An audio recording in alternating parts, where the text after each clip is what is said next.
Imagínate una fábrica donde montañas de chatarra no son basura, sino el futuro.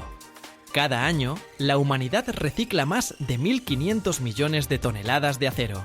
Y es precisamente aquí donde estas ruinas frías reciben una segunda vida. Grúas gigantes con imanes levantan toneladas de metal oxidado en el aire como si fueran juguetes de niños. Y luego, lo más impresionante. 3 electrodos de grafito crean un rayo de 3000 grados que convierte estos fragmentos en un río hirviente de acero. Esto no es solo producción, es la espectacular alquimia de la industria moderna. Y ahora verás cómo nace un verdadero gigante de metal.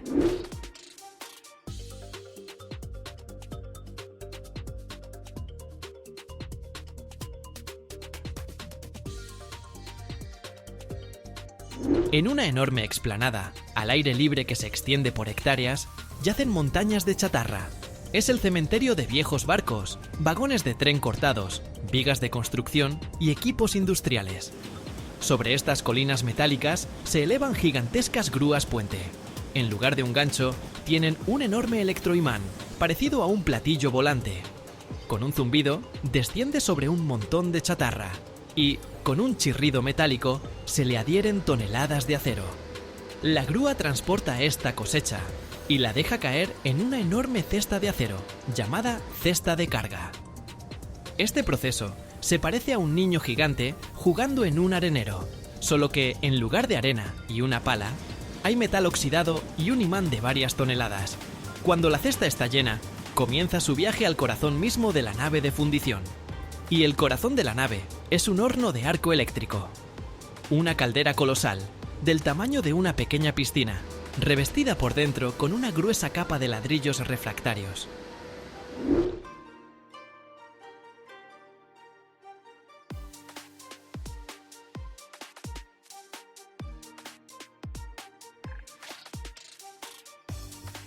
Desde arriba, sobre él, se ciernen 3 enormes columnas de grafito, tan gruesas como los troncos de árboles centenarios.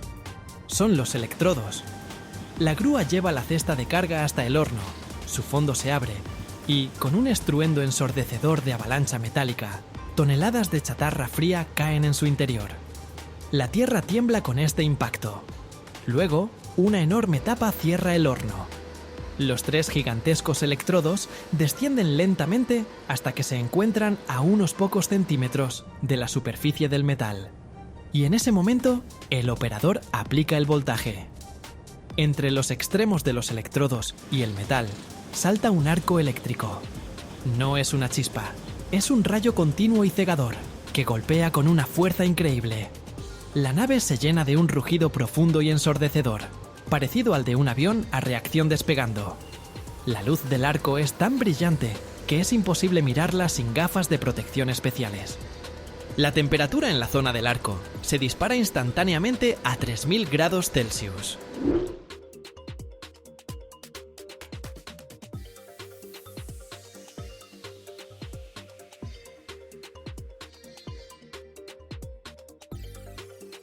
El acero, incluso el más grueso, no tiene ninguna oportunidad. Comienza a derretirse, fluyendo hacia abajo en arroyos, como la cera de una vela. En 1 o 2 horas, toda esa montaña de chatarra fría se convierte en un lago hirviente y deslumbrante de metal líquido. En este momento, se añaden a la masa fundida aditivos especiales, elementos de aleación como manganeso, cromo, molibdeno.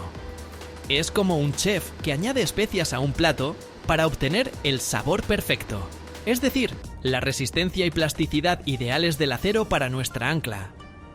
Mientras el metal se funde, en otra parte de la nave se lleva a cabo un trabajo no menos importante y minucioso: la creación del molde. No se pueden verter simplemente 100 toneladas de acero en cualquier cosa. El molde para un ancla es en sí mismo una enorme estructura de ingeniería. Se hace con una arena especial, mezclada con resinas aglutinantes.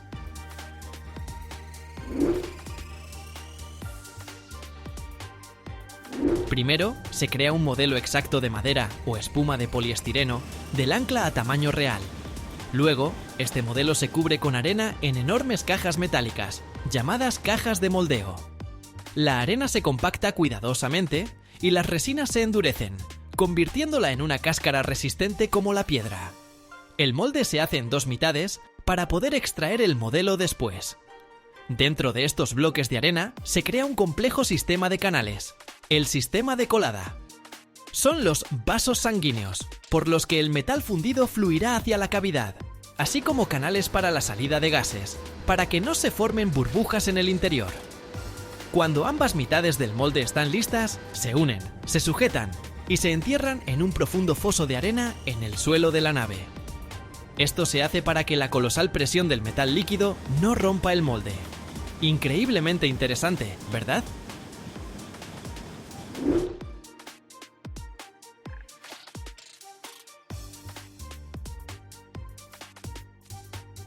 Y entonces llega el clímax. Una enorme grúa se acerca al horno de arco eléctrico. El horno se inclina y a través de un canal especial, en una gigantesca cuchara llamada cuchara de colada, se vierte con un rugido un río deslumbrante de acero líquido. La cuchara, también revestida por dentro con ladrillos refractarios, se eleva lentamente en el aire y flota sobre la nave, irradiando tanto calor que el aire a su alrededor tiembla. Se acerca al lugar donde, en el suelo, está escondido nuestro molde. Un operario, con un traje ignífugo plateado parecido al de un astronauta, abre la compuerta en el fondo de la cuchara. Y de allí, hacia abajo, se dirige un potente chorro de metal blanco y dorado. Es como si alguien vertiera un río de sol. Con un silbido ensordecedor y fuentes de chispas, el metal llena el sistema de colada y comienza a extenderse por la cavidad dentro del molde. Este proceso dura muchos minutos, hasta que toda la cavidad de 100 toneladas está llena hasta el borde.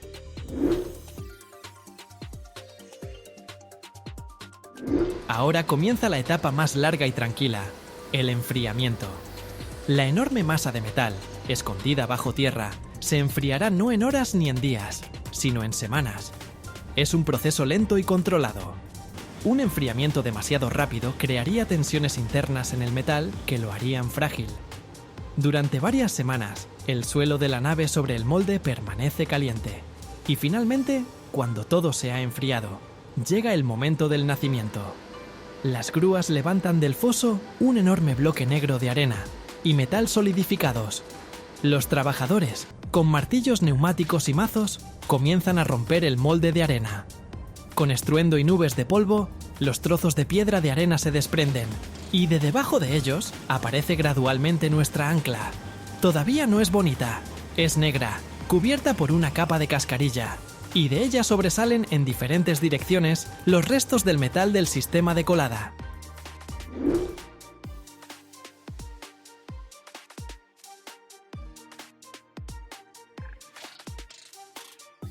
Su superficie es áspera como el papel de lija. Comienza el acabado final. Los trabajadores, con cortadores de plasma que emiten deslumbrantes chorros de fuego, cortan todo lo superfluo. Luego, con enormes amoladoras, de las que saltan gavillas de chispas, limpian y alisan la superficie. Cada centímetro del ancla se comprueba con ultrasonido para asegurarse de la ausencia de grietas internas.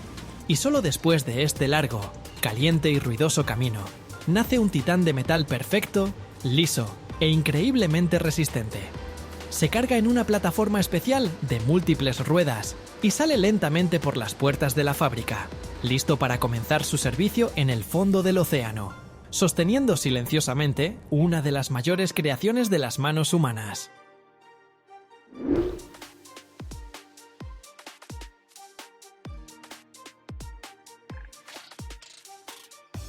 Para transportar un producto así al puerto, se utiliza un transporte especial que parece sacado de una película de ciencia ficción.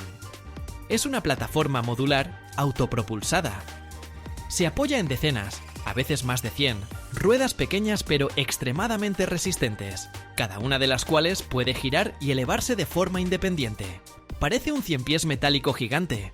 Con la ayuda de la hidráulica, esta plataforma puede colocarse debajo del ancla, elevarse un poco, despegándola del suelo, y lentamente, a la velocidad de un peatón, llevarla al puerto más cercano capaz de recibir tal carga. Este movimiento es toda una operación especial. La ruta se calcula de antemano, se comprueba la resistencia de cada puente y a veces se corta el tráfico en las carreteras. Esta lenta procesión, acompañada de luces intermitentes y especialistas técnicos, es un espectáculo en sí misma.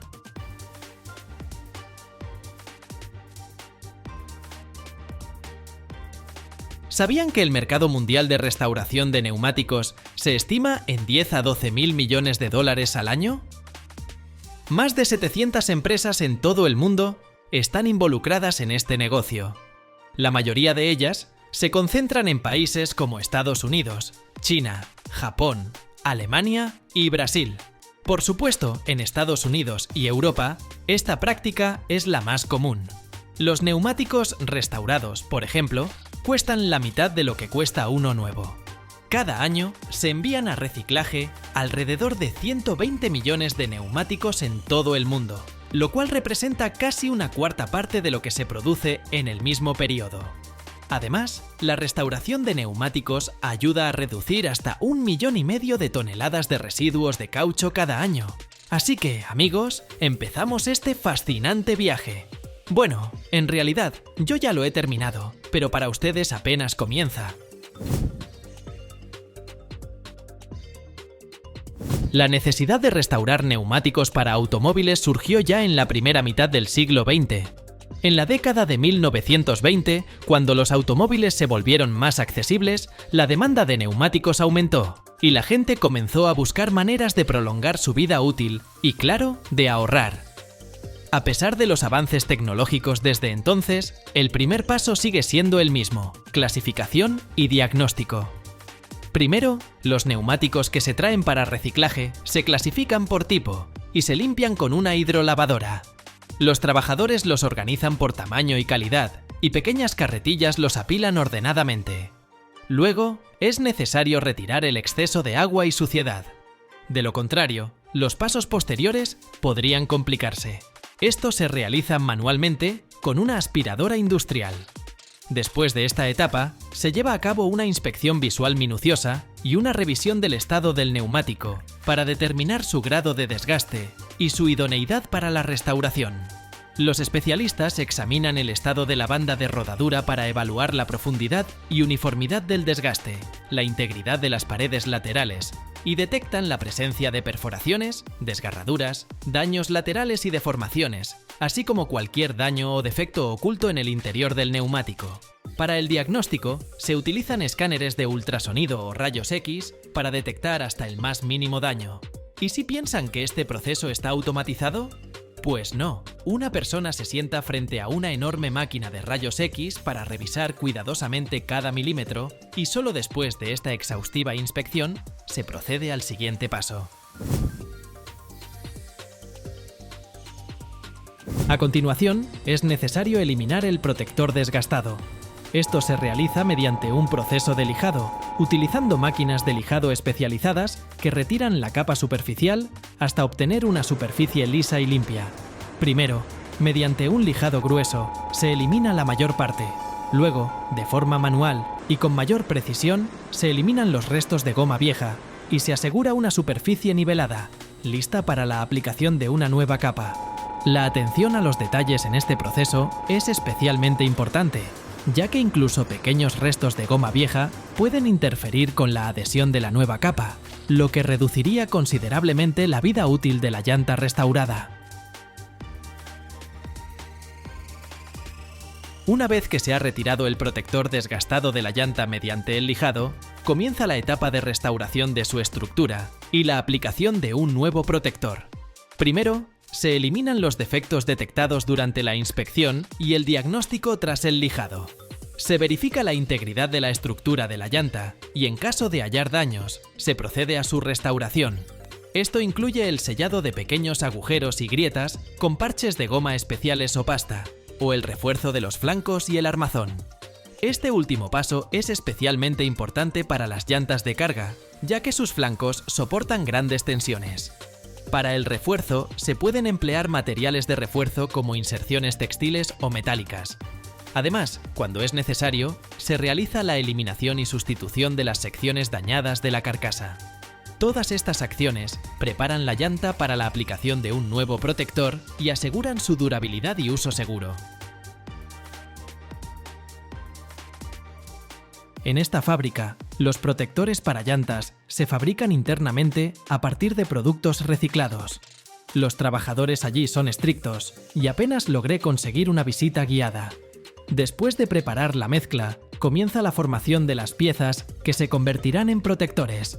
La mezcla se envía a una calandria, donde se aplana entre dos enormes cilindros hasta formar bandas de la anchura y el grosor requeridos.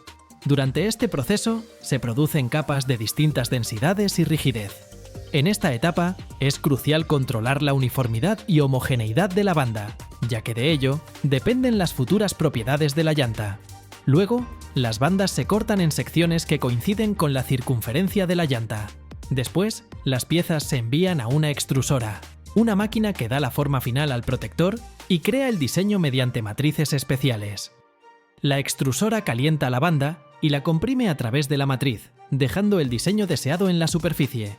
Ranuras, nervaduras y bloques necesarios para evacuar agua, nieve o lodo y asegurar la tracción.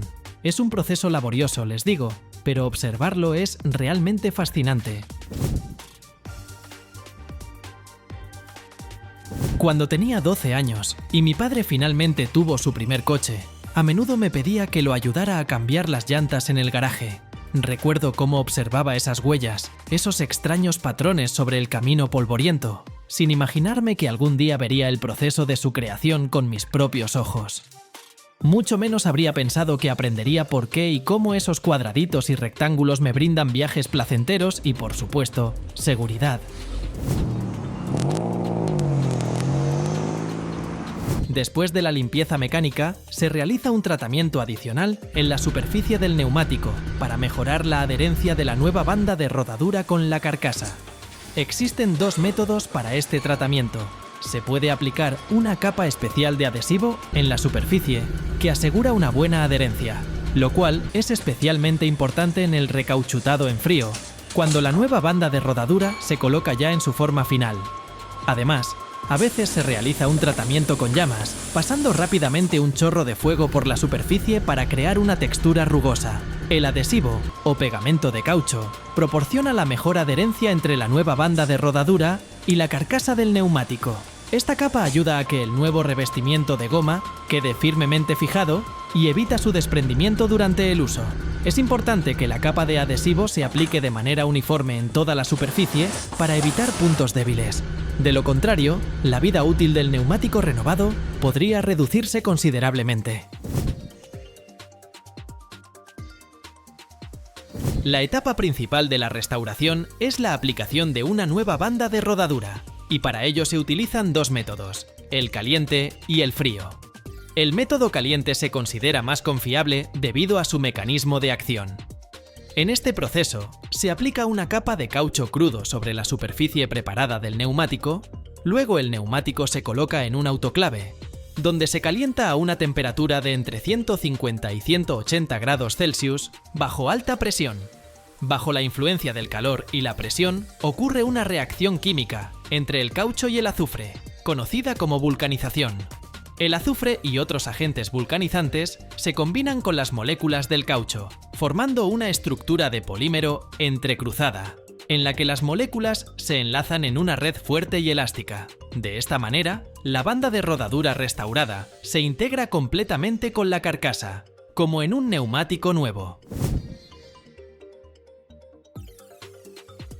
No obstante, el 70% de los neumáticos restaurados se fabrican utilizando el método en frío. Este método es más rápido en términos de producción y resulta más rentable desde el punto de vista de costos.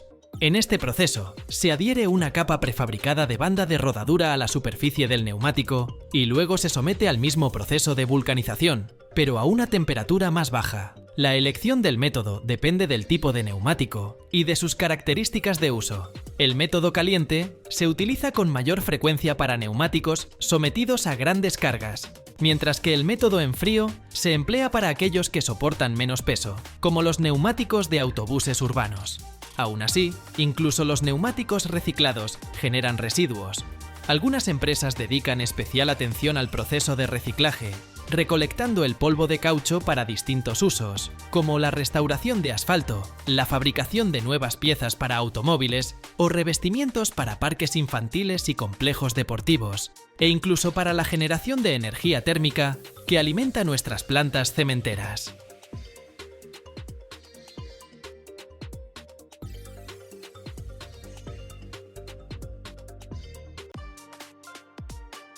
El petróleo se extrae en muchos países, pero los líderes en esta industria siguen siendo 4 de ellos: Estados Unidos, Arabia Saudita, Irak y Canadá. Estados Unidos extrae la mayor cantidad, aproximadamente 11.120.000 barriles al día. Hoy vamos a descubrir cómo logran hacerlo. Les mostraré todo el fascinante proceso de extracción de petróleo, desde la exploración hasta el refinado. Todo comienza con la exploración. La búsqueda de yacimientos de petróleo es una auténtica ciencia. Los geólogos analizan datos satelitales, estudian mapas geológicos y realizan investigaciones sísmicas. Utilizan ondas sonoras para escuchar las estructuras bajo tierra. Los sensores sísmicos registran estas ondas, y cuando las ondas sonoras atraviesan diferentes tipos de rocas, una parte de ellas se refleja de regreso. Los geólogos analizan estas ondas reflejadas para crear mapas bidimensionales o tridimensionales de las estructuras subterráneas. Este método permite identificar yacimientos de petróleo y gas, además de estimar su tamaño y estructura. Suena muy serio, ¿verdad? Y, mientras tanto, no hace tanto tiempo, en la búsqueda de petróleo se usaban cerdos especialmente entrenados. Cuando se identifica un lugar prometedor, comienza la perforación. Las plataformas de perforación modernas son impresionantes. Pueden alcanzar profundidades de más de 5 kilómetros. La perforación se realiza bajo presión para evitar la entrada de agua, y se emplean brocas especiales capaces de romper rocas duras. En promedio, cada pozo requiere una inversión de entre 1 y 10 millones de dólares. Una plataforma de perforación es un complejo de máquinas y mecanismos destinados a perforar, asegurar los pozos y sostener los ejes de las minas, ya que es necesario perforar tanto en tierra como en agua. Las plataformas terrestres suelen montarse sobre tractores o camiones pesados, lo que permite moverlas de un lugar a otro sin necesidad de desmontarlas en cada ocasión. Otras plataformas se instalan en plataformas marinas. También existen plataformas llamadas semisumergibles. ¿Qué significa esto? Estas plataformas son estructuras flotantes utilizadas para perforar en profundidades de entre 60 y 250 metros. Pueden trasladarse de un lugar a otro de manera autónoma o mediante un sistema de hélices. Impresionante, ¿verdad? En las zonas de extracción de petróleo siempre se escucha el potente estruendo de la maquinaria. La barra de perforación, al girar, rompe la roca, mientras agua, tierra y fragmentos de piedra se esparcen alrededor, creando nubes de polvo. Durante el proceso de perforación se emplean fluidos especiales conocidos como lodos de perforación, que suelen estar compuestos de agua, arcilla y aditivos. Estos ayudan a enfriar las brocas, reducir la fricción y evitar que arena y fragmentos de roca suban desde el fondo. Al perforar, estos fluidos emergen a la superficie, lo que puede causar salpicaduras. Además, estos lodos facilitan la extracción del petróleo una vez que el pozo está listo. Cuando la perforación ha terminado, surge un potente flujo de petróleo que sale a la superficie y se conduce a través de tuberías hasta tanques de almacenamiento. Me resulta curioso que en algunas regiones los pozos de petróleo producen crudo con un olor particular, incluso afrutado. Admito que jamás esperé percibir un aroma a coco en el petróleo. La causa de estos olores puede ser tanto natural como artificial, y a continuación explicaré cada caso. El aroma afrutado en el petróleo puede deberse a la presencia de ciertos compuestos orgánicos, que se forman durante el proceso de descomposición de la vegetación, especialmente en áreas con abundante flora. Además, algunos productos derivados del petróleo contienen aromatizantes añadidos, que pueden ser sintetizados artificialmente o extraídos de plantas naturales. Estos aromatizantes están destinados a mejorar la experiencia del consumidor o a enmascarar olores desagradables. Para llenar los camiones con petróleo, primero se conectan a ellos mangueras especiales que se enlazan con los tanques de almacenamiento en la refinería. Luego, el sistema comienza a bombear el petróleo a través de estas mangueras hacia el camión. Durante el proceso, se utiliza una bomba que extrae el crudo del tanque y lo dirige al compartimento del camión. Todo sucede rápidamente, y en pocos minutos, el camión está completamente lleno. Por lo general, antes de comenzar la carga, se verifica que no haya fugas para garantizar la seguridad. Luego, estos camiones se dirigen hacia la planta de refinado. Así que ya tenemos el petróleo. A continuación, se envía a las refinerías para su procesamiento. En estos lugares se lleva a cabo la destilación, donde el petróleo se separa en distintas fracciones: gasolina, diésel, queroseno, entre otros. En promedio, de cada barril de petróleo, se obtienen aproximadamente un 42% de gasolina. La separación de las fracciones se realiza mediante un proceso de destilación.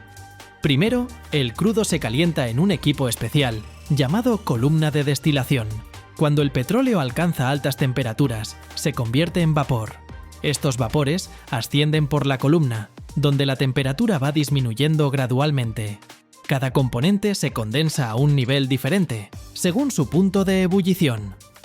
Las fracciones más ligeras, como la gasolina, se condensan en la parte superior, mientras que las más pesadas, como el fuel oil, permanecen más cerca de la base. De esta manera, el crudo se separa en diferentes productos que luego se procesan para obtener productos finales. En general, los productos derivados del petróleo se dividen en ligeros y pesados. Los ligeros incluyen gasolina, solvente, ligroína, queroseno, combustible diésel y gasóleo. Los pesados abarcan fuel oil, aceite, lubricante, vaselina, parafina, cera de ceresina, alquitrán, betún, asfalto, asfalteno, coque de petróleo y brea. Además de los productos que acabo de mencionar, un subproducto de la extracción y destilación del petróleo es el azufre. Y de hecho, a partir de los subproductos del petróleo, se fabrican más de 6.000 tipos de productos diferentes, como fertilizantes, perfumes, jabón, vitaminas y aminoácidos. ¿Sorprendidos? Estoy con ustedes, amigos. Así que, una vez que el petróleo se ha dividido en fracciones, estas se someten a procesamiento y refinamiento. Por ejemplo, la gasolina pasa por un proceso de craqueo. Este comienza con el calentamiento de productos pesados del petróleo a altas temperaturas, ya sea en presencia de catalizadores o sin ellos. Cuando los hidrocarburos se calientan, sus moléculas se rompen en partes más pequeñas. Este proceso puede realizarse mediante varios métodos, incluyendo el craqueo térmico y el craqueo catalítico. En el craqueo catalítico se emplean materiales especiales que aceleran la reacción y aumentan el rendimiento de la gasolina. Tras el craqueo, los gases resultantes se enfrían y los vapores se condensan, formando gasolina y otros hidrocarburos ligeros, que luego se someten a un proceso de purificación adicional. Luego, la gasolina se hace pasar por filtros o adsorbentes especiales que retienen las sustancias nocivas. Los filtros para la purificación de la gasolina suelen estar hechos de materiales porosos capaces de atrapar impurezas no deseadas. Con frecuencia, se emplea carbón activado, que posee una alta capacidad de absorción, o fibras sintéticas especiales. Los filtros pueden tener forma de cartuchos o secciones por donde circula la gasolina. Estos suelen presentarse como cilindros o paneles planos llenos de materiales filtrantes que retienen partículas y contaminantes a medida que el líquido los atraviesa. Además, pueden aplicarse procesos de hidrodesulfuración y purificación catalítica para eliminar el azufre y otros contaminantes. Como resultado, se obtiene una gasolina limpia con las características necesarias para su uso en vehículos.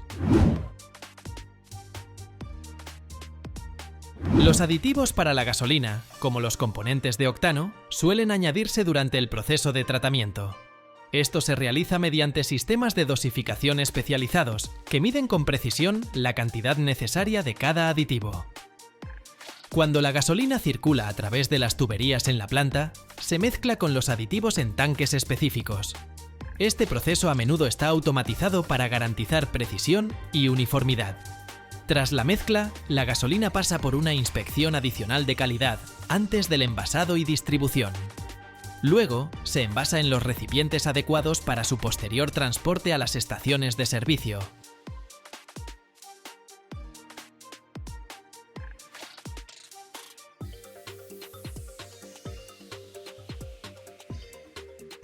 Imaginen un material cuya producción supera los 200 millones de toneladas al año y que constituye la base de la civilización moderna. Sí, estamos hablando del vidrio. Pero no se trata simplemente de un fragmento transparente, es la transformación de arena de cuarzo común en un milagro de la ingeniería a través de procesos de una magnitud impresionante. ¿Están listos para sumergirse en un mundo donde la arena se convierte en el fundamento de las tecnologías? A continuación, descubrirán lo más interesante.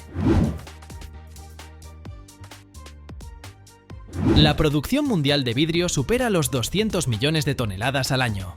El material principal para el vidrio es la arena de cuarzo, rica en dióxido de silicio, que constituye la base para crear un vidrio resistente y transparente. El proceso comienza con una cuidadosa selección de materias primas. La arena de cuarzo debe tener un alto grado de pureza y bajo contenido de impurezas, como el hierro, que puede darle al vidrio un color no deseado. Cuanto más pura es la arena, más transparente será el vidrio.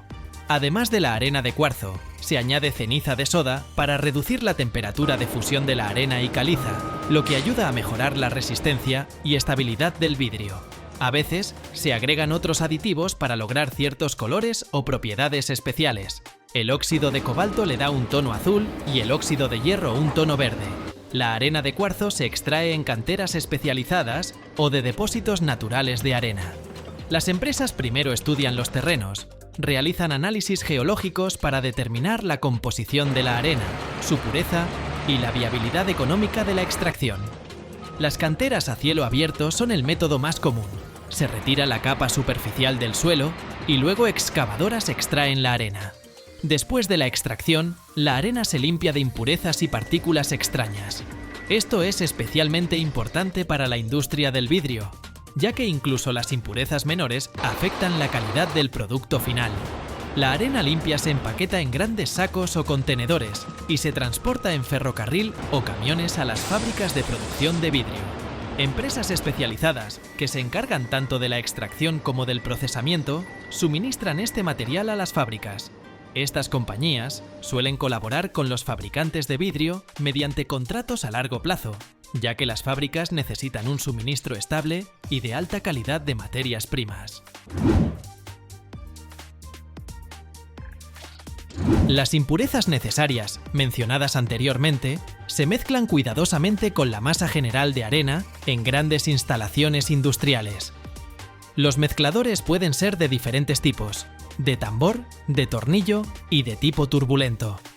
En los mezcladores de tambor, tambores giratorios de gran diámetro mezclan los componentes mediante rotación. Los mezcladores de tornillo están equipados con mecanismos especiales de tornillo que mezclan las materias primas a lo largo de una cámara alargada. Los mezcladores de tipo turbulento se emplean para mezclas intensivas. En este tipo, los componentes se mezclan dentro de una cámara gracias a la turbulencia creada artificialmente.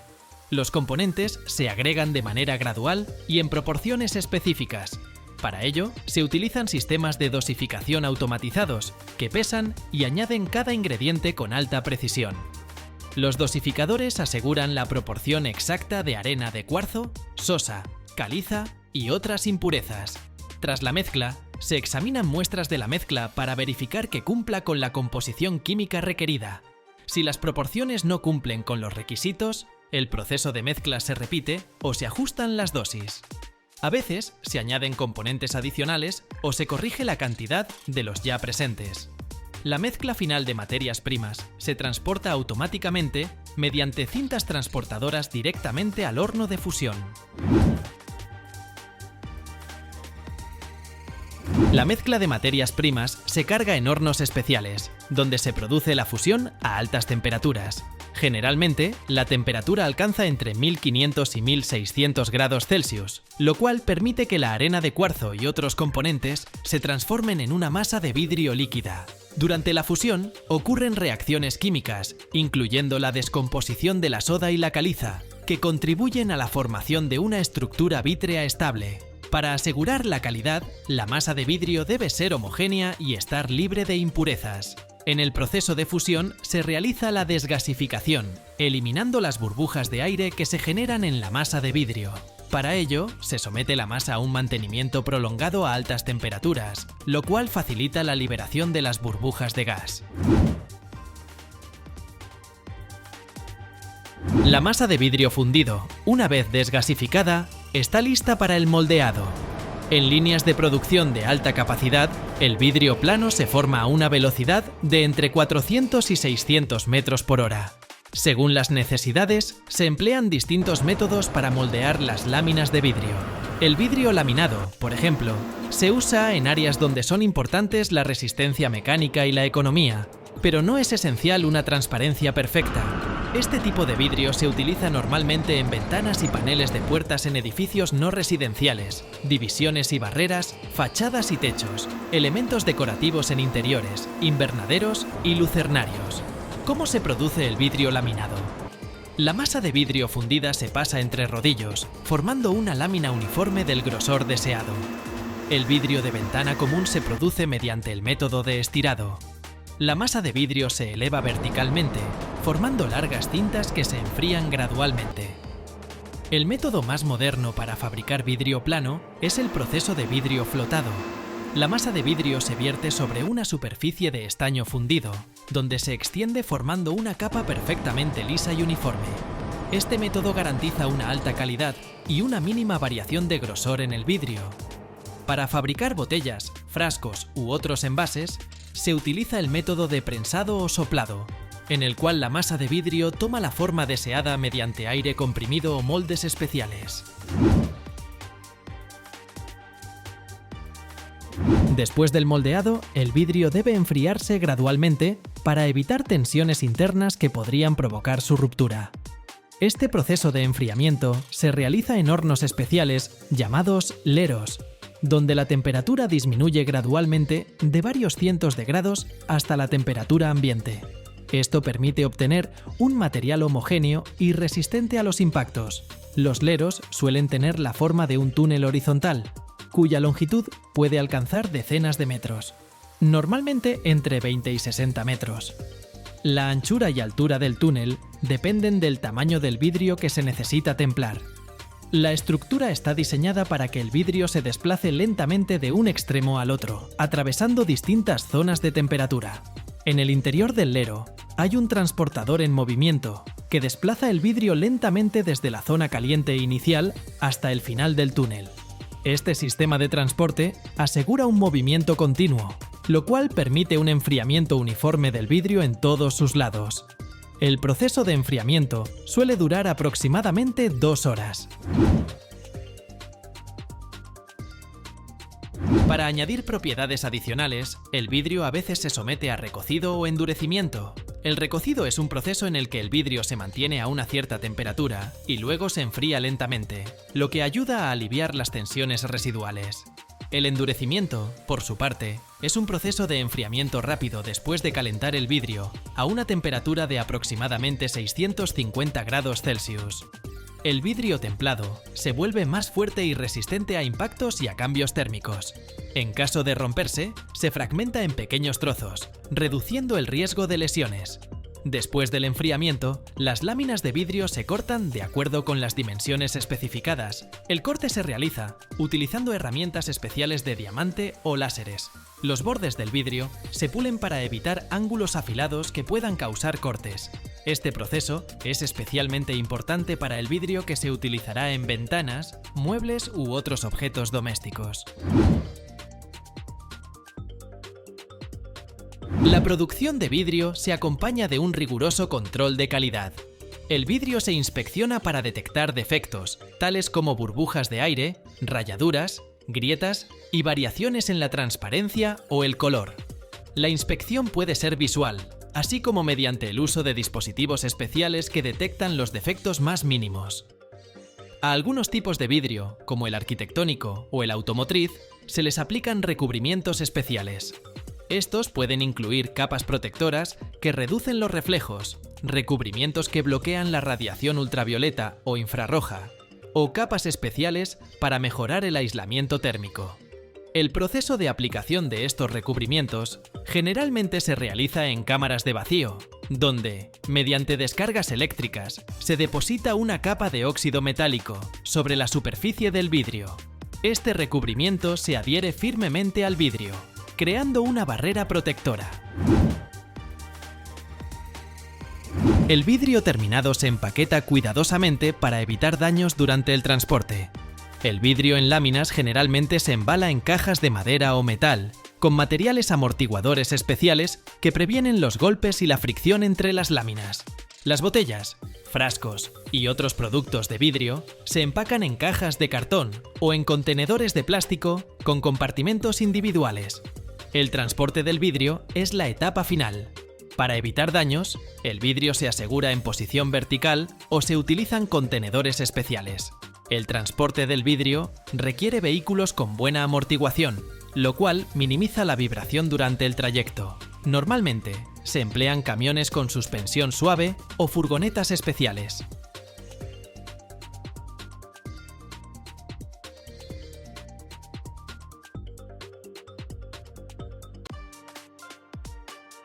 ¿Sabías que el 70% de todos los paneles solares del mundo se producen en China? Cada día, toneladas de arena de cuarzo se transforman en enormes lingotes de silicio y se fabrican módulos capaces de funcionar por más de 25 años. ¿Cómo es posible? ¿Cómo algo tan simple como la arena puede convertirse en una fuente de energía para ciudades enteras? Quédate hasta el final y te revelaremos todos los secretos detrás de este asombroso avance tecnológico. China lidera el mundo en la producción de paneles solares, con más del 70% del mercado global. Empresas como LONGi, Jinko Solar y Trina Solar están a la vanguardia de esta industria. Aunque los primeros paneles solares se fabricaron en los años 1960, no fue hasta principios de los 2000 que la producción en masa se hizo realidad. En los años 80 se utilizaban para llevar electricidad a escuelas, hospitales y comunidades rurales en áreas remotas, aunque en ese entonces eran muy costosos. En los años 2000, el desarrollo de nuevos materiales como los módulos de película delgada y los policristalinos redujo significativamente los costos de producción. Hoy, en la década de los 2020, China, India, Estados Unidos y la Unión Europea lideran tanto la producción como el uso de paneles solares. La eficiencia de los módulos actuales supera el 25%, lo que triplica la capacidad de los primeros prototipos, mientras que los precios continúan bajando.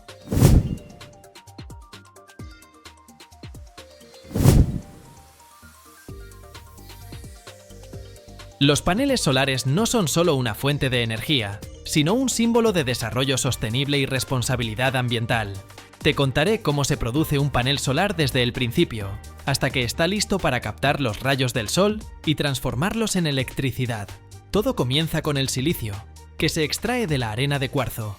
Este material se procesa en forma de grandes lingotes monocristalinos o policristalinos, que se cultivan con tecnología especializada. Por ejemplo, para obtener un monocristal, se utiliza el método de Chozhralski. Imagina un crisol gigante lleno de silicio fundido, donde se introduce una pequeña semilla de cristal que se eleva lentamente, girando. Así se forma un lingote que puede pesar varias decenas de kilogramos.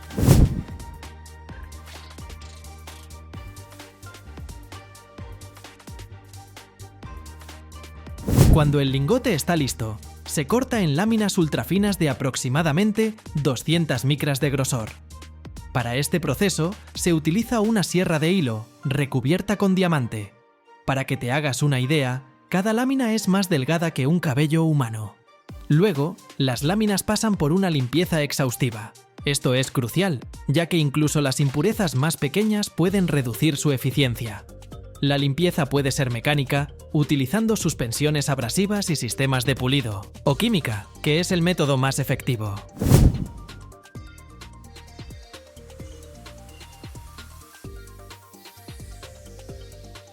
Las láminas se sumergen en soluciones químicas especiales para eliminar óxidos, contaminantes orgánicos y otras impurezas. Se emplean soluciones alcalinas, ácidas y con peróxido de hidrógeno. Después de cada etapa, se enjuagan cuidadosamente con agua desionizada para evitar que las impurezas vuelvan a depositarse.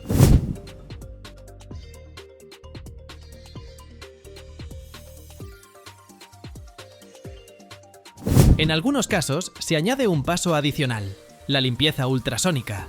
Las láminas se colocan en un tanque con agua desionizada, donde las ondas ultrasónicas generan microburbujas que desprenden las partículas de suciedad de la superficie. A veces, las láminas se calientan a altas temperaturas en hornos para eliminar los restos orgánicos que puedan quedar. Luego, la superficie de las láminas se texturiza creando diminutas pirámides microscópicas. Este paso reduce la reflexión de la luz y mejora la absorción de los rayos solares. Para ello, se usa una solución alcalina con alcohol isopropílico. El proceso aumenta la superficie de las láminas y reduce las pérdidas de luz, mejorando la eficiencia.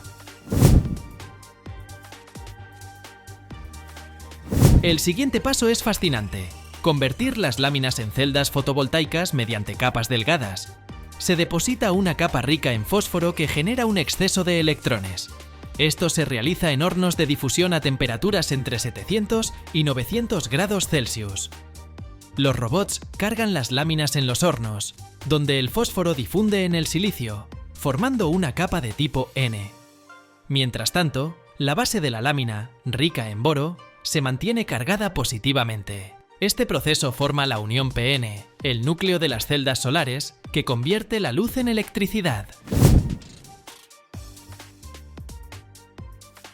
Las láminas se recubren con una capa antirreflectante de óxido o nitruro de silicio, que reduce las pérdidas de luz y protege la celda. Luego, se aplican contactos metálicos, líneas finas en la superficie y una capa continua en la parte trasera para recolectar y transmitir la electricidad generada. Las celdas terminadas se prueban y clasifican por eficiencia antes de ensamblarlas en módulos. Las celdas se conectan con cintas de cobre recubiertas de plata para transmitir la corriente eléctrica. Se encapsulan entre capas protectoras, como vidrio templado en la parte frontal y una lámina de polímero resistente a la humedad y a los rayos UV en la parte trasera. Finalmente, todo se lamina a altas temperaturas y presión para formar un módulo robusto y duradero. En la última etapa, cada módulo se somete a pruebas rigurosas para garantizar su rendimiento y durabilidad. Simuladores de luz solar recrean diferentes condiciones de iluminación, y los módulos deben resistir vientos fuertes, lluvia, nieve e incluso granizo. Después de pasar las pruebas, los módulos se embalan y envían a los clientes. Cada panel puede durar más de 25 años, proporcionando energía a hogares, oficinas o incluso granjas enteras. Este proceso puede parecer complejo, pero cada etapa está tan perfeccionada que todo funciona como un reloj. Cada vez que veo un módulo terminado salir de nuestra fábrica, siento un orgullo inmenso de ser parte de este increíble proyecto. Pensar que algo tan sencillo como la luz se transforma en energía gracias a nuestro esfuerzo es simplemente asombroso. Hoy viste cómo se texturizan las láminas de silicio, aprendiste sobre el grabado químico y la formación de microestructuras, y mucho más. Espero que te haya resultado interesante. Gracias por acompañarnos hoy. Ahora sabes que la fabricación de paneles solares no es solo ingeniería o negocio, sino una inversión real en un futuro brillante.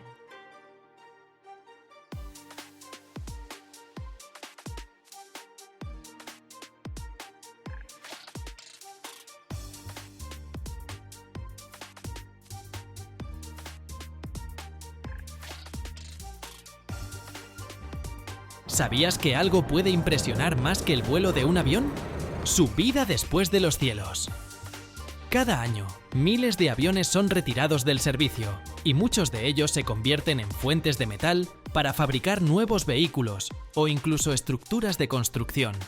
Por ejemplo, un Boeing 747 contiene aproximadamente 75 toneladas de aluminio, suficiente para dar vida a decenas de nuevos aviones.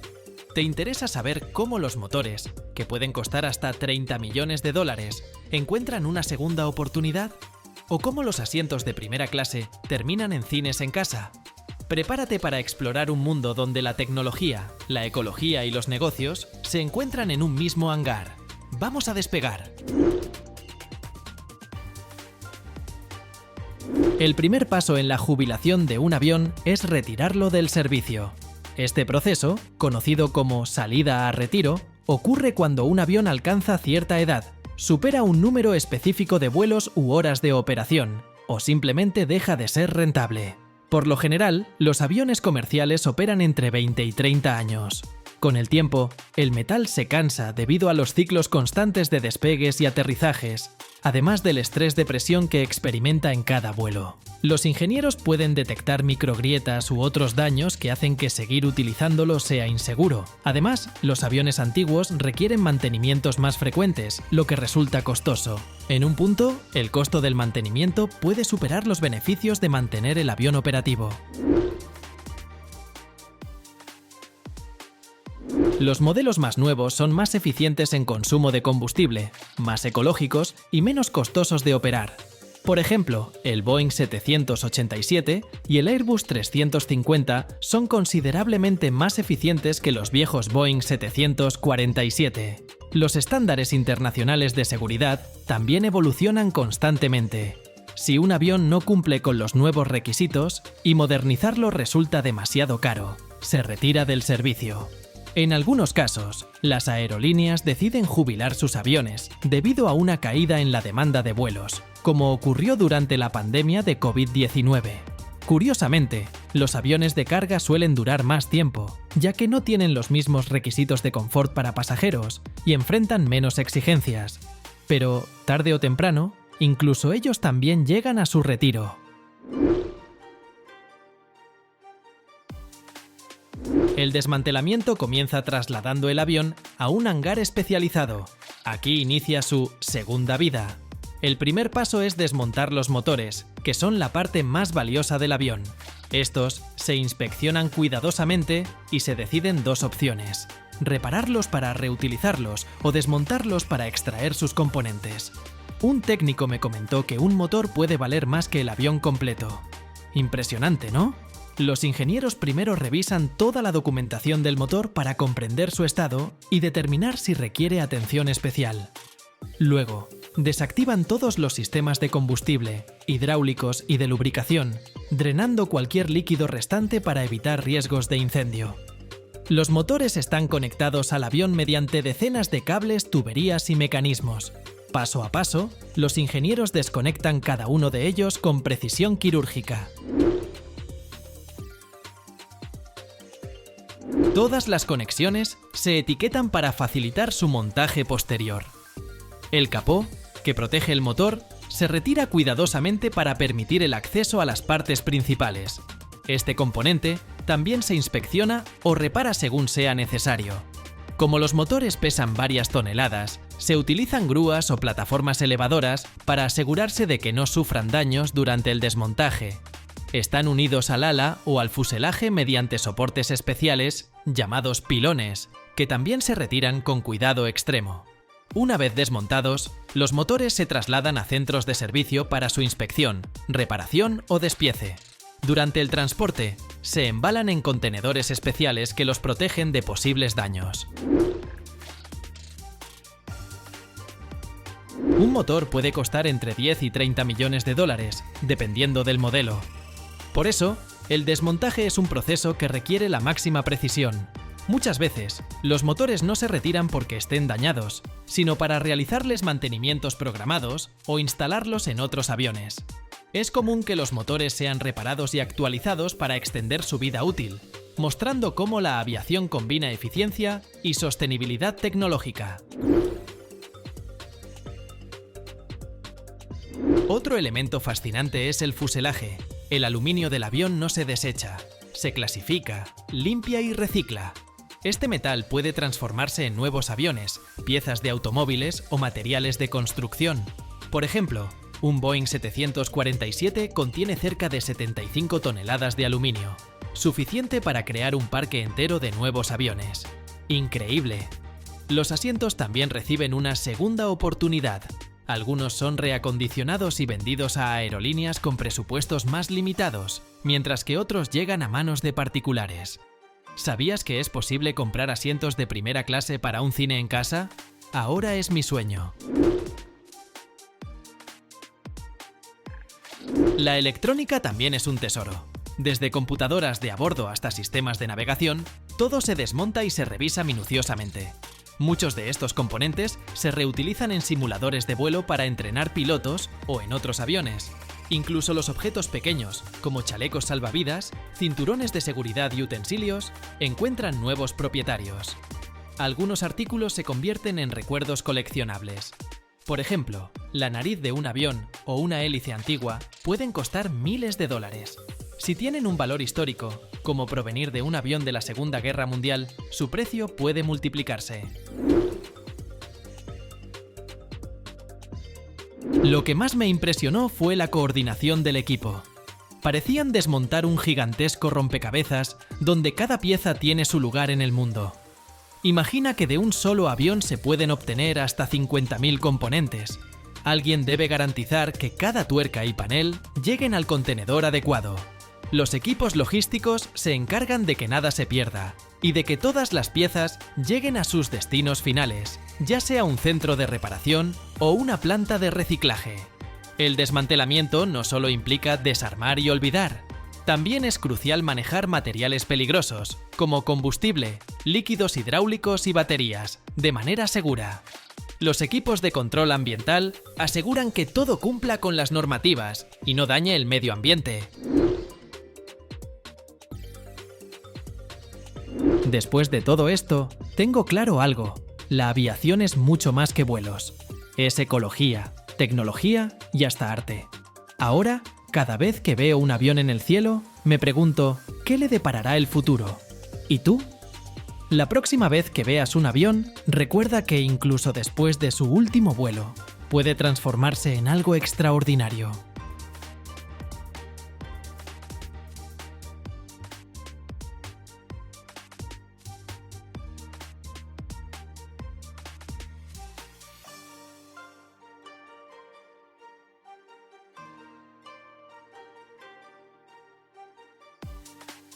Imagina una ciudad que diariamente transforma 3.600 toneladas de basura en energía limpia, abasteciendo a 300.000 viviendas.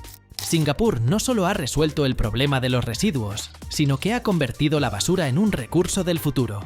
Las estaciones de clasificación automatizadas, con una precisión del 90%, procesan hasta 300 toneladas de desechos al día. Los contenedores de basura con sensores y navegación por GPS optimizan la recolección, reduciendo los costos de combustible en un 25%. Esto no es solo eficiencia, es una revolución. Prepárate para descubrir cómo las innovaciones están transformando los residuos en riqueza y cambiando el mundo.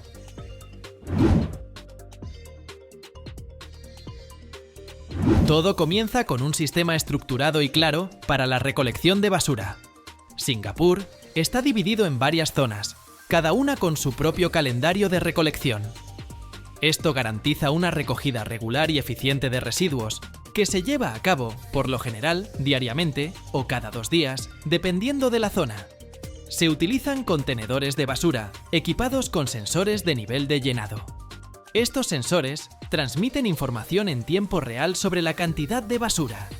Si el contenedor está lleno en un 80%, el sistema genera automáticamente una solicitud de recolección. Esto permite reducir la frecuencia de visitas innecesarias y concentrarse en los contenedores que realmente necesitan ser vaciados.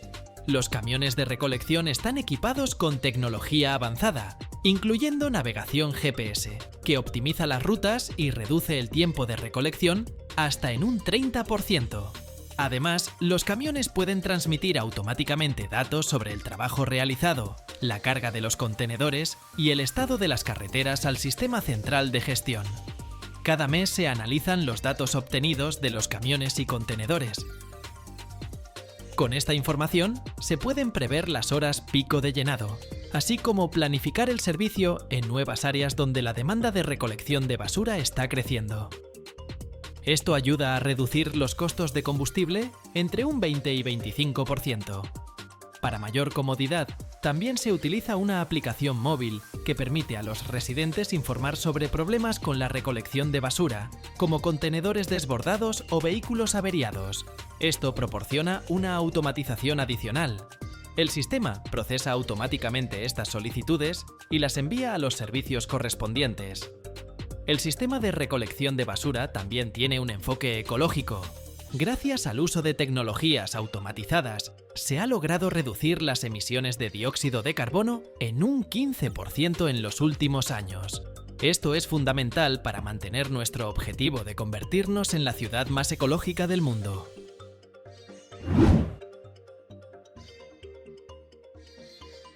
Después de la recolección de basura, se pasa a la siguiente fase crítica, la clasificación. Este proceso en Singapur está altamente automatizado y técnicamente avanzado, lo que permite alcanzar una gran eficiencia. Una vez recogidos los residuos, los camiones los transportan a modernas estaciones de clasificación. Existen varias estaciones y cada una tiene la capacidad de procesar hasta 300 toneladas de desechos al día. Antes de llegar a las líneas de clasificación, los residuos pasan por una inspección preliminar, donde se eliminan materiales peligrosos y objetos grandes.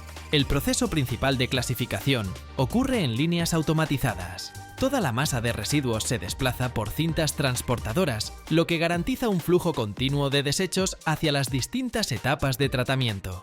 Mediante el uso de sensores infrarrojos y cámaras, el sistema es capaz de identificar los diferentes tipos de materiales. Por ejemplo, reconoce plásticos, metales y vidrio, mediante algoritmos especiales basados en inteligencia artificial.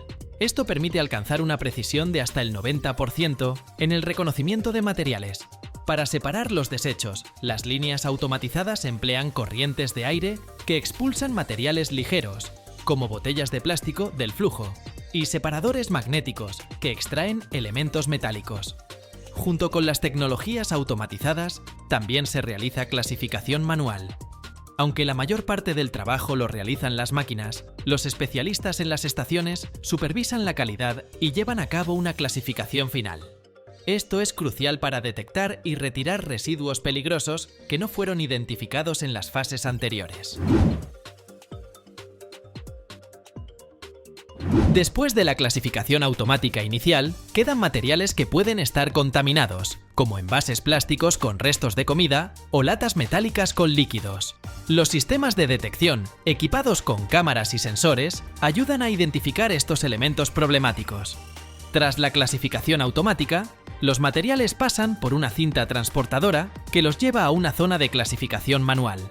Aquí, los trabajadores revisan cuidadosamente los materiales y retiran los objetos contaminados que no pueden ser reciclados. Para los envases plásticos y de vidrio, se utilizan limpiadores mecánicos que eliminan los restos de comida o líquidos. Esto se puede lograr mediante cepillos especiales o chorros de agua. En algunos casos, se aplican sistemas de limpieza por agua, que utilizan flujos de agua para eliminar las impurezas. Esto es especialmente eficaz para retirar restos orgánicos de los envases plásticos. Después de la limpieza, los residuos de líquidos o contaminantes son filtrados para evitar que se mezclen con materiales limpios. Esto asegura una alta calidad en la materia prima reciclada. Una vez limpios, los materiales pasan por una verificación de calidad, que puede incluir pruebas para detectar la presencia de contaminantes y garantizar que cumplen con los estándares de reciclaje.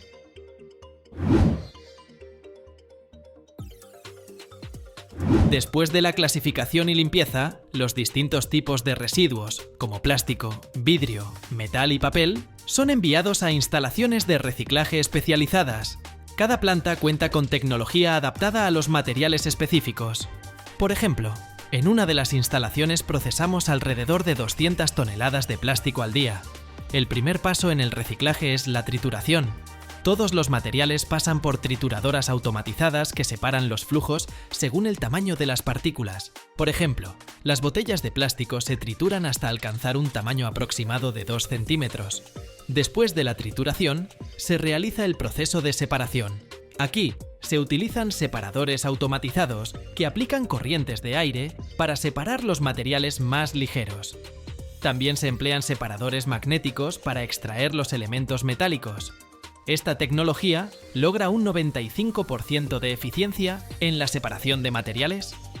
A continuación, los materiales pasan por máquinas de limpieza que eliminan cualquier contaminación restante, como restos de comida en los envases plásticos. Este paso es crucial, ya que la pureza de los materiales reciclados aumenta su valor en el mercado. El sistema tiene la capacidad de procesar hasta 100 toneladas de materiales limpios cada día.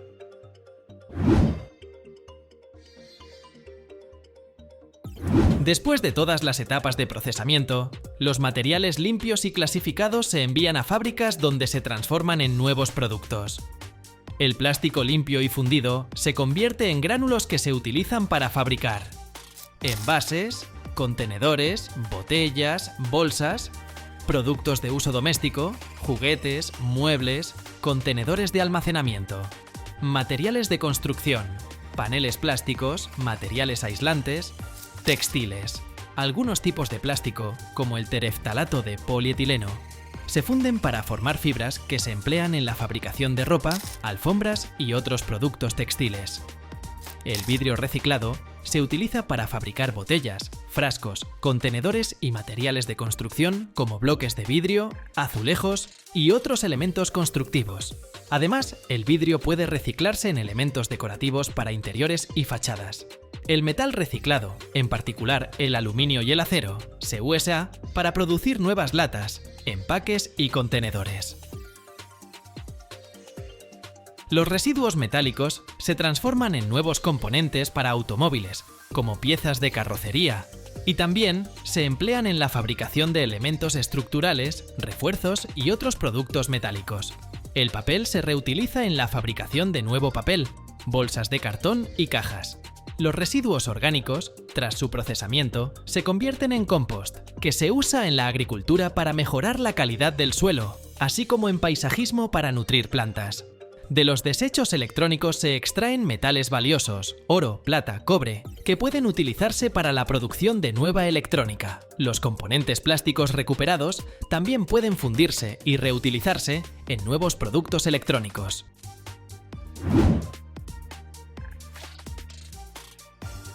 En Singapur, la etapa de incineración de residuos es una parte crítica del sistema de gestión de desechos. Tenemos la oportunidad de conocer todos los detalles interesantes sobre este proceso. El principal centro responsable de la incineración es un conjunto de plantas modernas, como **Tuas Nexus **, construidas con tecnologías avanzadas. El proceso comienza con la entrada de los desechos, que son alimentados en grandes hornos donde tiene lugar la incineración.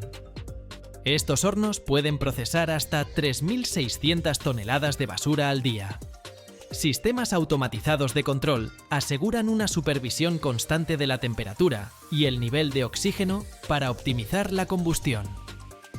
La temperatura en los hornos supera los 800 grados Celsius, lo que garantiza la destrucción completa de los materiales orgánicos. Después de la incineración, se genera humo que pasa por sistemas de filtración especializados. Gracias a sensores automáticos que monitorean contaminantes como dioxinas y metales pesados, las emisiones son controladas continuamente. Esto permite a Singapur cumplir con estrictos estándares ecológicos, asegurando que las emisiones contaminantes no excedan el 50% de los límites permitidos. Un aspecto importante es también la gestión de los residuos que quedan tras la incineración. Después del proceso queda ceniza, que representa entre un 10 y 15% del volumen original de los desechos. Estas cenizas se reciclan para su uso en la construcción, lo que reduce la necesidad de recurrir a recursos naturales. Por ejemplo, un 30% de las cenizas puede utilizarse en la fabricación de concreto.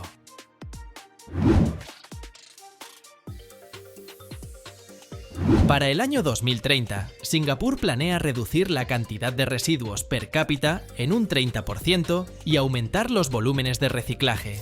El uso de plantas de incineración no solo reduce significativamente la cantidad de desechos, sino que también genera energía.